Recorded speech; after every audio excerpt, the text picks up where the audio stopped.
How's it going, folks? Taylor Wachowski here. Today we're going to be talking about socializing your dog. We're going to be talking about what socializing is and what it isn't.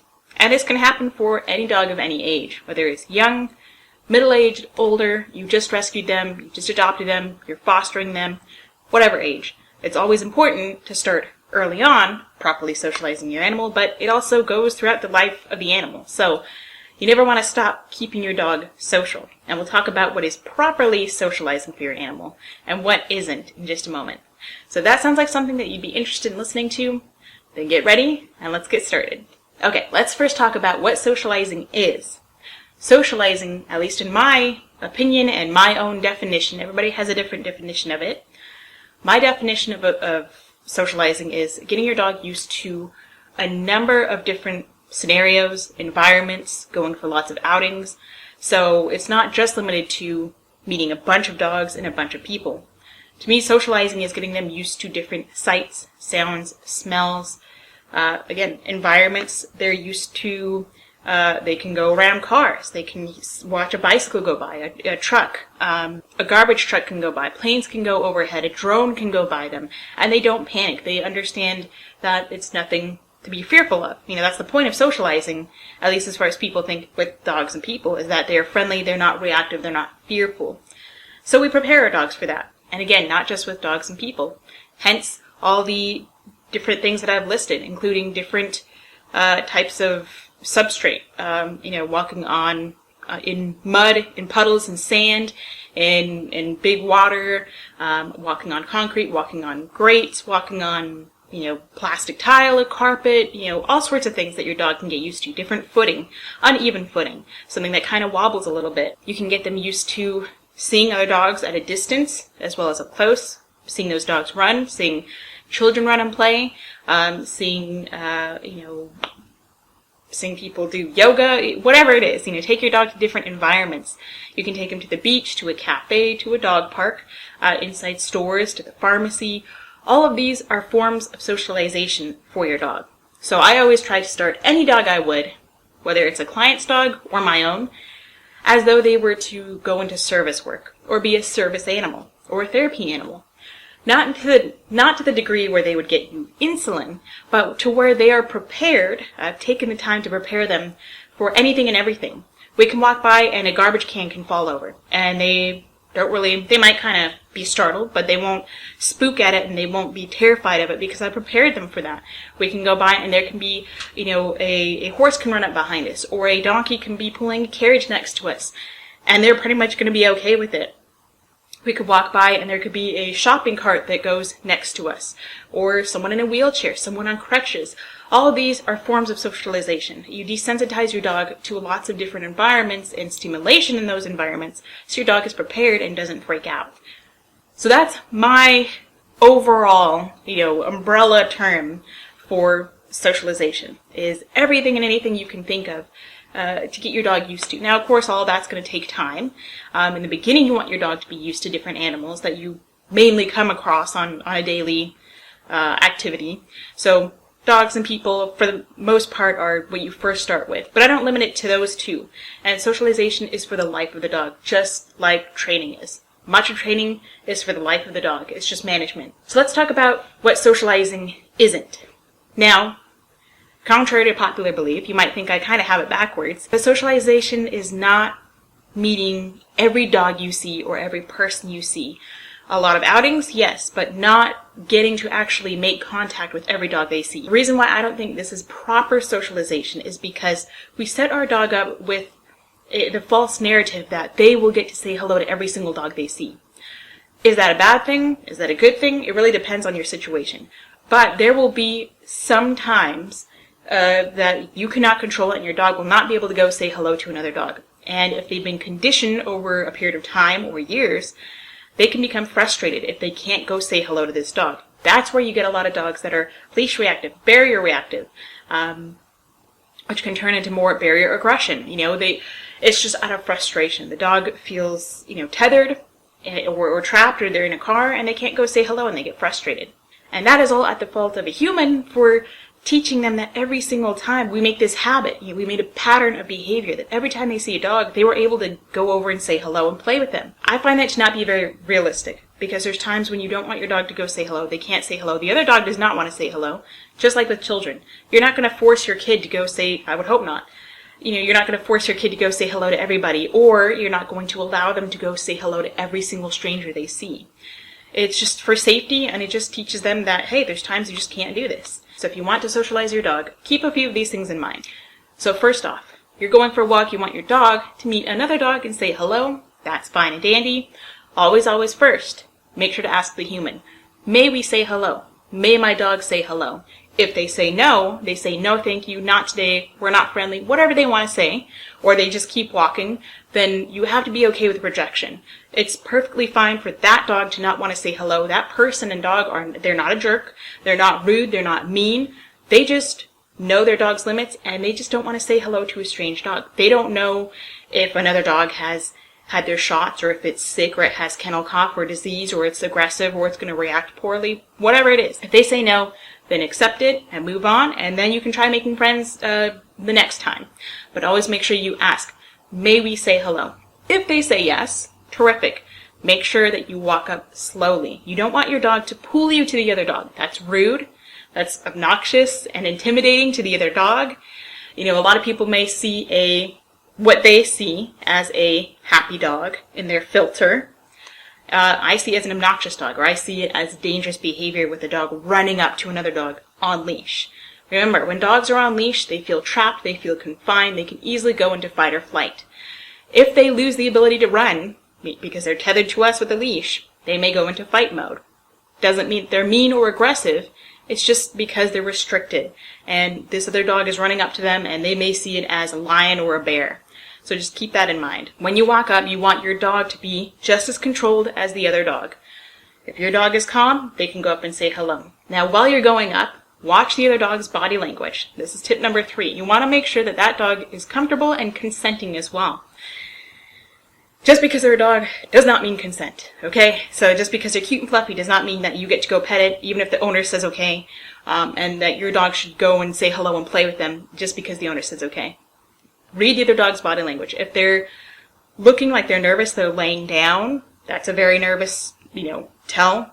If their tail is tucked, their tail is down, they're looking away, they have a closed mouth, they have short lips, or whites of their eyes are showing and they're just looking around and their ears are back. Those are all signs that the dog is probably not comfortable with a greeting at this time. So if you see that, then just say, okay, we're going to move on. Thank you very much, and go on about your day. And you will teach your dog to associate the same thing. You will teach your dog that when they see this kind of behavior or this body language, don't necessarily go up and sniff and say hello. Or you can go up but stop your approach a few feet away, maybe talk to the owner, have conversation, see if this dog is going to warm up a bit. Always make sure that you're reading both dogs' body language before you let them meet on leash, because it can start a fight. It can easily start a fight because, one, they're tethered. Two, if you have a dog that is very pushy, or just and by pushy I mean that they don't read the other dog's signals. If a dog is very shy and cowering and this dog is kind of just ignoring that, kind of all over in their face and their business, that's rude, okay? Whether it's your dog or my dog, it's not personal, it's just what it is. It's pushy. They're invading the other dog's space. A lot of dogs enjoy their space just like people. If a person were to do that, I'm comparing this scenario to humans, because a lot of times humans understand it better if we put ourselves in the doggy's shoes, or we don't think to put ourselves in our doggy's paws. So I like to make a scenario with people so we can better understand it. If a stranger just came up to you and got in your face and, hey, how's it going? How you doing? This and that, they would probably get maced or tased, or you would slap them, okay? And that is the same that dogs would do if they feel the need to get to that point. We don't want them to. So controlling your dog as much as making sure the other dog feels like they're in control and they're comfortable is very, very important. So your dog is comfortable and calm. The other dog seems calm and comfortable. You can let them sniff. Make sure that if they are on leash, be very careful about the leash tension. Make sure that your leash is loose, but the tight leash can lead to fight or flight and very quickly a reaction. If the dogs are sniffing face to face, again, that's kind of a confrontational greeting. It's a very bold greeting, very in your face. So if they're sniffing, fine, watch the rest of the body language. Make sure that if the tails are up high, I might avoid that for now, because a very stiff high tail means there's a lot of stimulation going through this dog. They're very, hyper. They're full of, they're just ready to go, versus a tail that's more what we call half mast, so it's even with the spine, or even, wherever it would naturally hang on the body. It's nice and loose. So if both dogs are showing that they're nice and calm and they're doing the sniffing face-to-face greeting, make sure you limit it to no more than 3 seconds. If they're sniffing for longer than that, it can, easily start a disagreement. Okay, so it's just the longer they stay there, the more the slightest, wrong move can cause, this dog to say, hey, back off, or whatever. Okay, so if they sniff a little bit longer than 3 seconds, instead of using your leash to pull them away, I like to call them back. I like to use my body, walk away, get more interesting, so I can redirect my dog's attention from the other dog. Dogs, they talk to each other just like people do. They kind of get into scuffles, but with them, they have teeth, and that just causes a lot more damage than we would like it to. They're not necessarily trying to kill each other, but things can happen. That's, in general, how I would allow a dog to meet and greet another dog if everything is okay. If I first ask the owner, may we say hello? Yes, okay. I ask the dog, looking at their body language, would you like to say hello? I control my dog and make sure that they're acting like a civilized dog as much as they can. They're not going crazy and running, and if they're like, seething and they're like, frothing at the bit to say hello to this other dog because they're so excited, I would back up. I would wait for them to be calm. We're not going to say hello like that, because that is easily going to start a fight. That's very intimidating. It's obnoxious. It's just not safe. Okay, in the end, it's about safety and keeping our dog safe and comfortable. That other dog will see this dog coming towards them and all crazy, and who knows what's going through that dog's mind. He might think, hey, I'm going to die. I need to become more defensive. It's just, again, not safe. So if you do that, it all checks out. They sniff, hello, okay, great, and then we're going to move on. If you take your dog to a dog park a lot, be very careful about what your dog is learning from the other dogs. Watch what the other dogs are doing around your dog. I don't like going to dog parks for the very reason that a lot of people think they're socializing their animals by taking them there, when in reality we're taking a bunch of unsocialized dogs to a group to learn how to socialize. So that's what they learn. There can be some great lessons learned, but mostly there's a lot of bad lessons learned. I don't know those dogs. I don't know if they're vaccinated or they're up to date on their shots, or they're sick or whatever. They're in heat, if they're fixed or not. That's just me. I'm not saying that people who take their dogs to dog parks are bad or anything like that. That's just how I feel. I want to know what the dogs that my dog is going to be playing with. I want to know their personality, and I want to know what their triggers are, and I want to know their play style. And just make sure everybody's comfortable. So if you do take your dog to a dog park, watch out very carefully and see how the dogs interact with your dog. If yours is just sitting in the corner, kind of minding his own business or her own business, maybe it's not the best place for them. Maybe they feel too intimidated. And maybe they need just more one-on-one visits with appropriate dogs while they're on a walk. So socializing should be fun for everybody. It shouldn't be that one dog is just running around having so much fun and getting in everybody's face and saying, hey, how you doing, and getting reinforced for that because the other dog moves away or doesn't do anything. We also don't want that dog to be corrected necessarily when we could have prevented that, because we don't know how another dog is going to correct. We don't know how far they're going to take it. In all honesty, a dog that corrects is, a nip or a snap or a growl, and then that's it. And the dog who gets corrected is, okay, cool. They move away. They don't do it again. Awesome. A lot of dogs can say, hey, they can take it very wrong. Where you snap at me, I'm going to, okay, it's on. We're going to fight. I'm going to take your head off. Or vice versa, where they don't know how to just say, hey, back off. They say, I'm just going to kill you. They wait and wait and wait, and they blow up. So we don't want any dog to learn any bad lessons like that. So that's why we always try to, when humans are involved, we try to set them up for success. And success is not letting your dog go say hi to everything and everyone, which will eventually condition them to be frustrated when they can't go say hello. So proper socializing is getting your dog used to scenarios in a calm state. We want them to be able to accept new things and learn that it's not necessarily, the end of the world, and it doesn't mean that that they necessarily get to go play all the time. So if you take your dog to the dog park all the time and they start, as soon as they see the turn to the dog park, they start getting crazy and wild. Well, we've conditioned them that this is the response that you make when you see the dog park. We can easily teach them to be calm, and they still get to go to the dog park, but you have to pay attention to what you're teaching your dog. So if you're outside with your dog and they happen to be off leash, make sure that they have a really good recall, please. If they are social properly, they're okay with other people and dogs, please just make sure that you keep them close by. That's another thing that's really hard about people who think their dog is socialized, is because their dog may be totally fine, but you don't know how other dogs are going to react, or other people. A lot of people don't like dogs. A lot of people are fearful of dogs, no matter the size. Okay, so a 2-pound Chihuahua can still be terrifying to someone, and it's not our business to try to teach them to accept it. They don't care about our dogs, and we need to just give them their space, just like other dogs, especially when you have your dog off leash. So if you have your dog off leash, please make sure it is in a specific off leash area so people know there are going to be other off leash dogs there.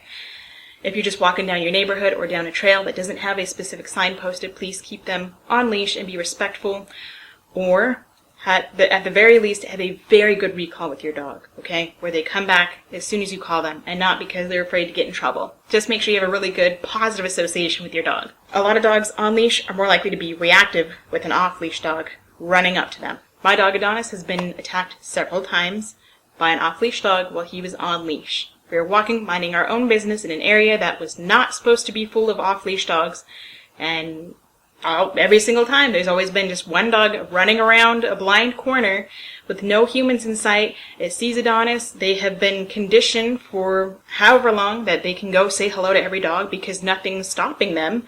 They don't have an owner calling them back. They don't have a leash keeping them from saying hello to my dog, and I'm sure a lot of other dogs would just put up with that, but Adonis doesn't. So the dog runs up, gets in his face, he snaps at it and says, "Get out of my face, you're being rude, back off, I feel trapped."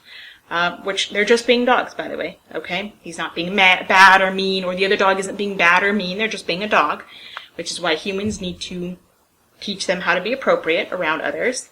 And that dog took that correction and started fighting back. They start snapping at Adonis, and then a fight breaks out. And I'm sitting there freaking out, so I have to separate the dogs. And then the owners come by, and I end up losing my cool and telling the owners, hey, there's a leash law for a reason.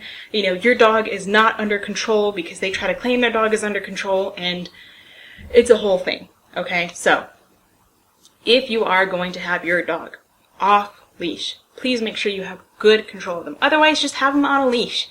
It's not a bad thing to teach your dog to be okay on leash. I mean, you can join them on their little adventure. So in this case, this dog had learned bad lessons, as in they can go say hello to every dog, and eventually they met a dog that was not okay with it. Who knows how many dogs have just put up with an obnoxious dog in their face and they just kind of give up, and I guess it saves a fight.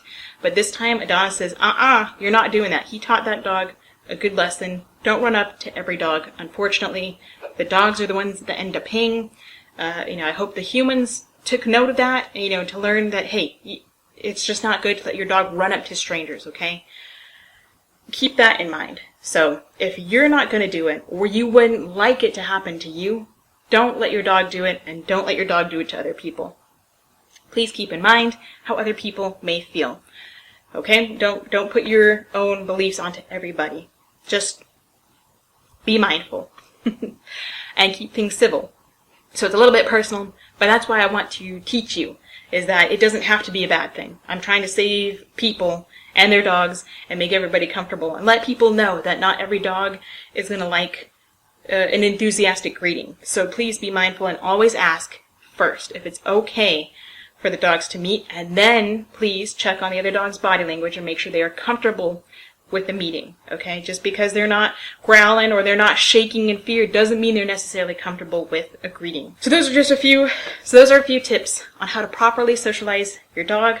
Again, remember, it's not just dogs and people.